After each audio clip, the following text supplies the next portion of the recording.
What's up guys, Poke here from Cast Class, and today we're going to talk a little bit more in depth about Revitalize and what the role of this actual talent is now that it's upgradable to about level 9 if you have it as a main talent.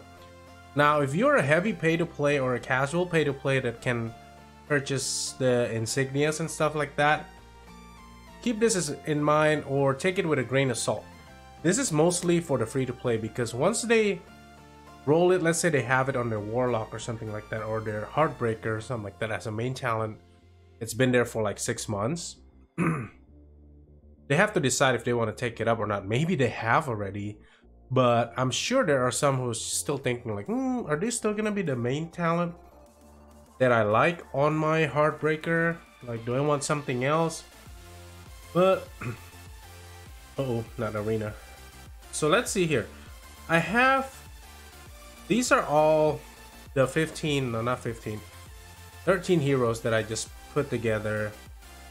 They could use Revitalize, right? But I don't think all of them can rock a high level Revitalize, or some of them don't even need high level Revitalize. I've actually categorized it into 3. Category 1 is gonna be the heroes that are no-brainer. You can max it up to 8 or max it up to 9, and you can just go with it and be done, because their work is just to do a ton of damage and they're done with it. They're out of here, right? That's category 1. And category 2 is you have to be careful. You have to imagine like, oh, am I using this hero as utility, or am I using this hero to help with the damage on my team? Mostly we talk about this whenever you have a Revitalize. That means you're most likely a player versus player kind of like situation, unless it's a Revitalized pumpkin dude. So keep in mind, this is player versus player. So you want, Revitalize is good, right? Because you're gonna hopefully proc first before your enemy does. Let's start. So the category 2 is how you have to think about it. Maybe on this hero yes, on some heroes no, because I'm just gonna give you a quick example.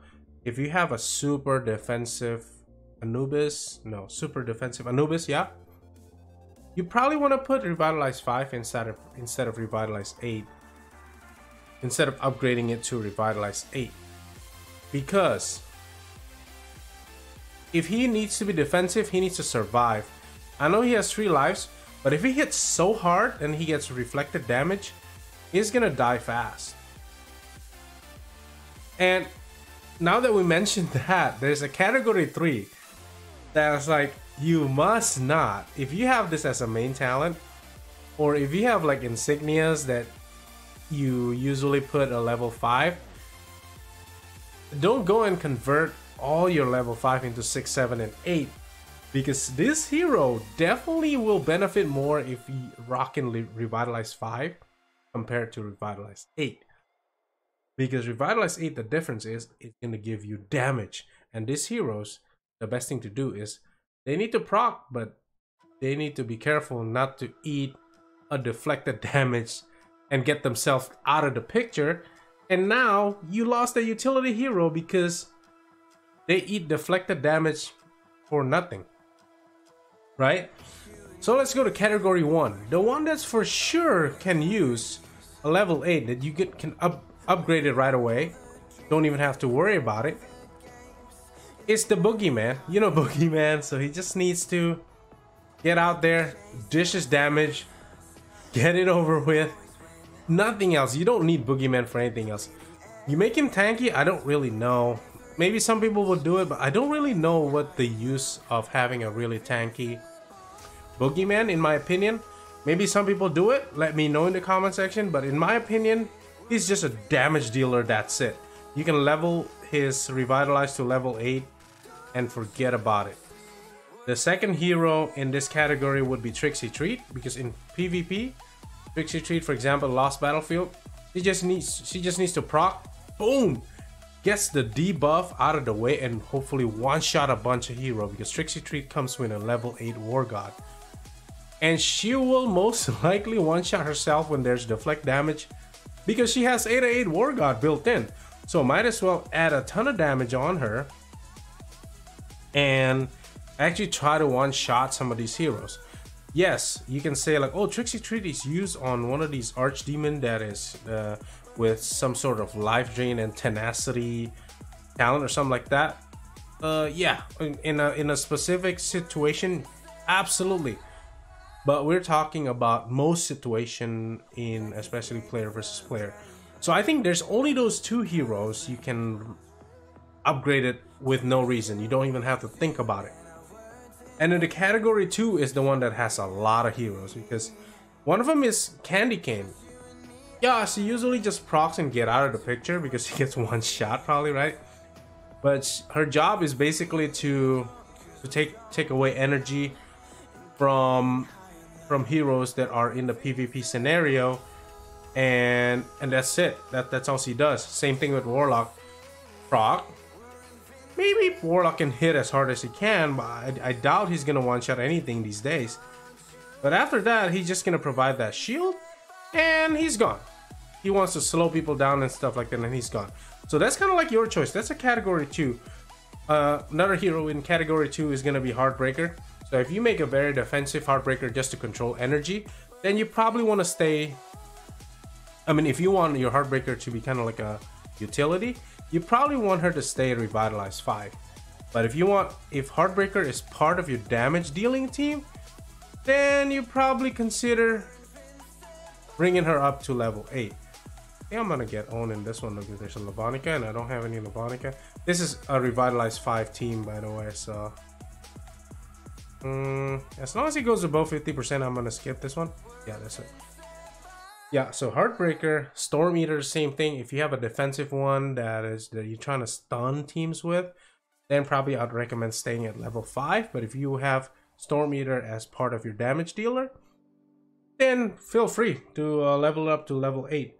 Same thing with Sasquatch, same thing with Athene, Demogorgon. Demogorgon definitely two ways, right? Because Demogorgon has a potential to really deal a lot of damage, or can be used in a team as a utility which just consistently blinds your opponent hero.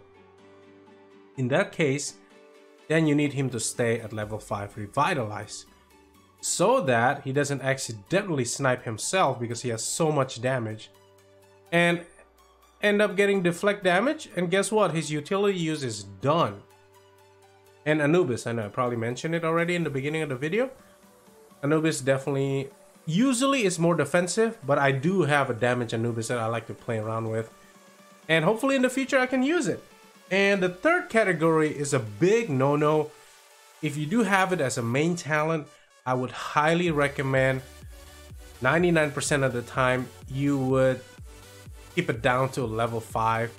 You don't want these heroes to have extra damage. You need them in the utility department more than the damage dealing department. So this is my opinion.